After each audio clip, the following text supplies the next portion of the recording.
আমি আজি ধাতু আৰু অধাতু পাঠ্যৰ পৰা কিছুমান গুৰুত্বপূৰ্ণ প্ৰশ্ন আলোচনা কৰিম বলা আৰম্ভ কৰোঁ ইয়াৰ এক নম্বৰ প্ৰশ্নটো হৈছে সাধাৰণ উষ্ণতাত তৰল অৱস্থাত থকা ধাতুবিধ কি আৰু ইয়াৰ ভিতৰত শুদ্ধ উত্তৰটো হৈছে অপচন বি পাৰা এবাৰ আহোঁ 2 নম্বৰ প্ৰশ্নলৈ 2 নম্বৰ প্ৰশ্নটো দিয়া আছে ধাতুক পিটি পাতলৈ ৰূপান্তৰ কৰিব পৰা গুণটোকে কি বুলি কোৱা হয় আৰু ইয়াৰ ভিতৰত শুদ্ধ উত্তৰটো হৈছে ঘাত সহনীয়তা এবাৰ আহোঁ 3 নম্বৰ প্ৰশ্নলৈ তলৰ কোনবিধ ধাতুক কটাৰী সহজতে কাটিব পাৰি আৰু ইয়াৰ ভিতৰত শুদ্ধ উত্তৰটো হৈছে অপচন চি ছডিয়াম এবাৰ আহোঁ 4 নম্বৰ প্ৰশ্নলৈ কোনটো অধাতু বিদ্যুতৰ পৰিবাহী আৰু ইয়াৰ ভিতৰত শুদ্ধ উত্তৰটো হৈছে অপচন বি গ্ৰেফাইট এবাৰ আহোঁ 5 নম্বৰ প্ৰশ্নলৈ তলৰ কোনটো উভয়ধৰ্মী অক্সাইড আৰু ইয়াৰ ভিতৰত শুদ্ধ উত্তৰটো হৈছে এলুমিনিয়াম অক্সাইড এবাৰ আহোঁ 6 নম্বৰ প্ৰশ্নলৈ প্ৰকৃতিত পোৱা আটাইতকৈ কঠিন পদাৰ্থবিধ হ'ল আৰু ইয়াৰ ভিতৰত শুদ্ধ উত্তৰটো হৈছে অপচন চি হীৰা এবাৰ আহোঁ 7 নম্বৰ প্ৰশ্নলৈ সাধাৰণ উষ্ণতাত তৰল অৱস্থাত থকা অধাতুবিধ কি আৰু ইয়াৰ ভিতৰত শুদ্ধ উত্তৰটো হৈছে অপচন বি ব্ৰমিন এবাৰ আহোঁ 8 নম্বৰ প্ৰশ্নলৈ ধাতুৱে পানীৰ সৈতে বিক্ৰিয়া কৰিলে কোনটো গেছ নিৰ্গত হয় আৰু ইয়াৰ ভিতৰত শুদ্ধ উত্তৰটো হৈছে অপচন চি হাইড্ৰজেন এবাৰ আহোঁ 9 নম্বৰ প্ৰশ্নলৈ অম্লৰাজৰ সংযুক্তি কি আৰু ইয়াৰ ভিতৰত শুদ্ধ উত্তৰটো হৈছে অপচন বি কনচেন্ট্ৰেট হাইড্ৰক্লৰিক এচিড আৰু হৈছে কনচেন্ট্ৰেট নাইট্ৰিক এচিডৰ হৈছে 3:1 অনুপাতত গ্ৰাহ হৈছে হাইড্ৰক্লৰিক এচিড আৰু হৈছে গ্ৰাহ নাইট্ৰিক এচিডৰ এবাৰ আহোঁ 10 নম্বৰ প্ৰশ্নলৈ কোনটো ধাতুৱে ঠাণ্ডা পানীৰ লগত বিক্ৰিয়া নকৰে কিন্তু গৰম পানীৰ লগত হৈছে বিক্ৰিয়া কৰে আৰু ইয়াৰ ভিতৰত শুদ্ধ উত্তৰটো হৈছে অপচন চি মেগনেছিয়াম এবাৰ আহোঁ 11 নম্বৰ প্ৰশ্নলৈ চিনাবাৰ কোনটো ধাতুৰ আকৰিক আৰু ইয়াৰ ভিতৰত শুদ্ধ উত্তৰটো হৈছে অপচন চি মাৰ্কিউৰি এবাৰ আহোঁ 12 নম্বৰ প্ৰশ্নলৈ 12 নম্বৰ প্ৰশ্নটো দিয়া আছে ছালফাইড আকৰিকক অতিৰিক্ত বায়ুৰ উপস্থিতিত উত্তপ্ত কৰা প্ৰক্ৰিয়াটোকে কি বুলি কোৱা হয় ইয়াৰ ভিতৰত শুদ্ধ উত্তৰটো হৈছে অপচন বি ৰষ্টিং বা হৈছে তাপজাৰণ এবাৰ আহোঁ 13 নম্বৰ প্ৰশ্নলৈ আকস্মিক জুই লগা ৰোধ কৰিবলৈ কোনবিধ ধাতুক কেৰাচিন তেলত ডুবাই ৰখা হয় আৰু ইয়াৰ ভিতৰত শুদ্ধ উত্তৰটো হৈছে অপচন চি ছডিয়াম এবাৰ আহোঁ 14 নম্বৰ প্ৰশ্নলৈ কপাৰৰ বৈদ্যুতিক পৰিশোধনত কেথোডত কি থাকে আৰু কেথোডত হৈছে পিয়ৰ কপাৰটো থাকে আৰু হৈছে এনডত থাকে হৈছে অশুদ্ধ ইম্পিয়ৰ হৈছে কপাৰটো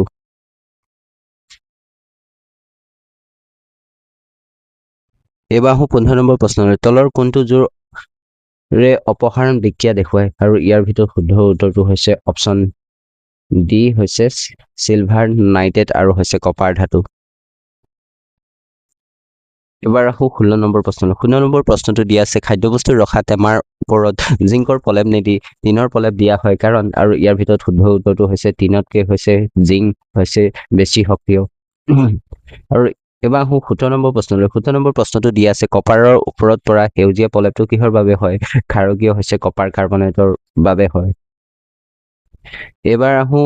18 নম্বৰ প্ৰশ্নলৈ লুট মামৰে ধৰে ৰোধ কৰিবলৈ দস্তালেপন পদ্ধতিয়ে কিহৰ প্ৰলেপ দিয়া হয় আৰু ইয়াৰ ভিতৰত শুদ্ধ উত্তৰটো হৈছে অপচন চি হৈছে জিংক এবাৰ আহোঁ 19 নম্বৰ প্ৰশ্নলৈ কপাৰ আৰু জিংকৰ সংকৰ ধাতুবিধ হ'ল কি আৰু ইয়াৰ ভিতৰত শুদ্ধ উত্তৰটো হৈছে অপচন বি হৈছে পিতল এবাৰ আহোঁ 20 নম্বৰ প্ৰশ্নলৈ চলডাৰ কিহৰ সংকৰ ধাতু আৰু ইয়াৰ ভিতৰত শুদ্ধ উত্তৰটো হৈছে অপচন এ হৈছে লেড আৰু হৈছে টিনৰ হি আৰু হৈছে টিনৰ এবাৰ আহোঁ 21 নম্বৰ প্ৰশ্নলৈ ধাতুৱে সাধাৰণতে কি ধৰণৰ হৈছে অক্সাইড গঠন কৰে আৰু ইয়াৰ ভিতৰত শুদ্ধ উত্তৰটো হৈছে অপচন বি ক্ষাৰকীয় অক্সাইড গঠন কৰে এবাৰ আহোঁ 22 নম্বৰ প্ৰশ্নলৈ 22 নম্বৰ প্ৰশ্নটো দিয়া আছে ৰেলৰ চিৰি জোৰা লগাবলৈ ব্যৱহাৰ কৰা থাৰ্মেট বিক্ৰিয়াত কোনটো ধাতু ব্যৱহাৰ কৰা হয় আৰু ইয়াৰ ভিতৰত শুদ্ধ উত্তৰটো হৈছে অপচন চি হৈছে এলুমিনিয়াম এবাৰ আহোঁ 23 নম্বৰ প্ৰশ্নলৈ তলৰ কোনবিধ ধাতু প্ৰকৃতিত মুক্ত অৱস্থাত পোৱা যায় আৰু ইয়াৰ ভিতৰত শুদ্ধ উত্তৰটো হৈছে অপচন চি হৈছে সোণ এবাৰ আহোঁ 24 নম্বৰ প্ৰশ্নলৈ 24 নম্বৰ প্ৰশ্নটো দিয়া আছে ষ্টেইনলেছ ষ্টিলত আইৰণৰ লগত হৈছে কি মিহলি হৈ থাকে আৰু ইয়াৰ ভিতৰত কি মিহলি কৰা হয় ইয়াৰ ভিতৰত শুদ্ধ উত্তৰটো হৈছে নিকেল আৰু হৈছে ক্ৰমিয়াম মিহলি কৰা হয় এবাৰ আহোঁ 25 নম্বৰ প্ৰশ্নলৈ 25 নম্বৰ প্ৰশ্নটো দিয়া আছে যদি সংকৰ ধাতু এটা উপাদান যদি পাৰা হয় তেনেহলে তাক কি বুলি কোৱা হয় ইয়াৰ ভিতৰত শুদ্ধ উত্তৰটো হৈছে এমালগাম বুলি কোৱা হয় অপচন বি হৈছে এমালগাম বুলি কোৱা হয় এবাৰ আহোঁ 26 নম্বৰ প্ৰশ্নলৈ ধাতুক টানি মিহি তাৰলৈ ৰূপান্তৰ কৰিব পৰা গুণটোকে কি বুলি কোৱা হয় আৰু ইয়াৰ ভিতৰত শুদ্ধ উত্তৰটো হৈছে অপশ্যন বি হৈছে নমনীয়তা বুলি কোৱা হয় এবাৰ 27 নম্বৰ প্ৰশ্নলৈ কোনবিধ ধাতুৱে লঘু হাইড্ৰক্লৰিক এচিডৰ সৈতে বিক্ৰিয়া নকৰে আৰু ইয়াৰ ভিতৰত শুদ্ধ উত্তৰটো হৈছে অপশ্যন ডি হৈছে কপাৰ এবাৰ 28 নম্বৰ প্ৰশ্নলৈ কেলছিয়াম পানীত উপঙে কাৰণ হৈছে কি কাৰণ হৈছে হাইড্ৰজেন গেছৰ বুৰবুৰণিবোৰ হৈছে ইয়াৰ পৃষ্ঠত লাগি থকাৰ কাৰণে হৈছে কেলছিয়ামটো পানীত উপঙে এবাৰ 29 নম্বৰ প্ৰশ্নলৈ তলৰ কোনবিধ ধাতুৱে ঠাণ্ডা পানী গৰম পানী অথবা হৈছে ভাপ কাৰোৰ লগতে হৈছে বিক্ৰিয়া নকৰে আৰু ইয়াৰ ভিতৰত শুদ্ধ উত্তৰটো হৈছে কপাৰ এবাৰ হৈছে 30 নম্বৰ প্ৰশ্নলৈ সক্ৰিয় ধাতুৰ লগত লঘু হাইড্ৰক্লৰিক এচিড যোগ কৰিলে কি গেছ উৎপন্ন হয় আৰু ইয়াৰ ভিতৰত শুদ্ধ উত্তৰটো হৈছে অপশ্যন চি হৈছে হাইড্ৰজেন এবাৰ 31 নম্বৰ প্ৰশ্নলৈ তাপৰ আটাইতকৈ কম পৰিবাহী ধাতুবিধ কি আৰু ইয়াৰ ভিতৰত শুদ্ধ উত্তৰটো হৈছে অপশ্যন চি হৈছে লেড বা হৈছে সি এবাৰ 32 নম্বৰ প্ৰশ্নটো দিয়া আছে আকৰৰ লগত থকা মাটি বালি আদিৰ দৰে অশুদ্ধিবিলাকক কি বুলি কোৱা হয় আৰু ইয়াৰ ভিতৰত শুদ্ধ উত্তৰটো হৈছে খনিজ মল বা হৈছে গ্যাং বুলি কোৱা হয় এবাৰ 33 নম্বৰ প্ৰশ্নলৈ ধাতুৰ নিষ্কাশনৰ সময়ত ছালফাইড আকৰিবোৰক কিহৰ দ্বাৰা হৈছে অক্সাইডলৈ হৈছে ৰূপান্তৰ কৰা হয় আৰু ইয়াৰ ভিতৰত হৈছে কোনটো প্ৰক্ৰিয়াৰ দ্বাৰা ইয়াৰ ভিতৰত শুদ্ধ উত্তৰটো হৈছে অপশ্যন বি হৈছে তাপ জাৰণৰ দ্বাৰা এবাৰ 34 নম্বৰ প্ৰশ্নটো দিয়া আছে সক্ৰিয়তাৰ শ্ৰেণী মাজভাগত থকা ধাতুবোৰক অক্সাইডৰ পৰা নিষ্কাশন কৰিবলৈ কি বিজাৰক ব্যৱহাৰ কৰা হয় আৰু ইয়াৰ ভিতৰত শুদ্ধ উত্তৰটো হৈছে অপশ্যন বি কাৰ্বন এবাৰ 35 নম্বৰ প্ৰশ্নলৈ যিবোৰ ধাতুৰ অক্সাইডে এচিড আৰু ক্ষাৰক